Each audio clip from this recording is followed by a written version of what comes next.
নমস্কার। আজকে একটা মহিলার উপরে 2 মাস ধরে এনে টর্চার করে যাচ্ছে। আমরা ব্যাংকের কাছে একটা ফার্স্ট আলটিমেটাম চলতে এসছি। আমাদের একটা মহিলা নিবেদিতা সাউ, উনি নিজের জায়গা জমি বন্ধক রেখে এখানে কিছু টাকা নিয়েছিলেন। এই টাকাটা নেওয়ার পরে উনি 70% টাকাটা উনি দিয়ে দিয়েছেন। এখন 30% টাকাটা ওনাকে দিতে চাইছেন। ব্যাংক ওনাকে নানা রকমের টর্চার করে, মেন্টালি টর্চার করছে, প্লাস ওনার থেকে ইলিগাল টাকা ওনার থেকে চাইছে কি এই টাকাটা দিতে হবে।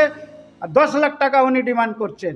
প্রথমে খাতা কলম দিয়ে 15 লাখ টাকা। আমার একটা প্রশ্ন আছে, এই টাকাটা কি বাবদ চাওয়া হচ্ছে? এটা কি ঘুষ চাওয়া হচ্ছে না ওইটা ঘুষ চাওয়া হচ্ছে? ওইটা প্রথমে তো বললো ফোরক্লোজার হিসাবে 15 লক্ষ টাকা দিতে হবে।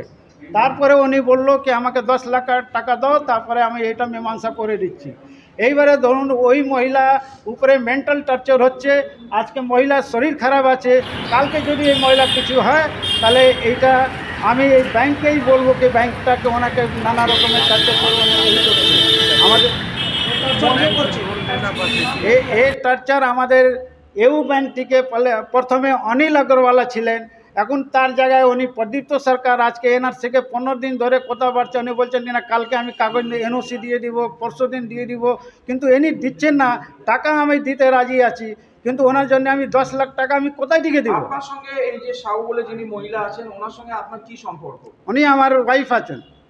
আপনার ওয়াইফ আছেন। আপনার নাম? আমার নাম দুর্গা প্রসাদ সাউ, আমি নিবেদিতা সাউয়ের হাজব্যান্ড। আচ্ছা, এর বিরুদ্ধে আপনি কোথায় যাবেন?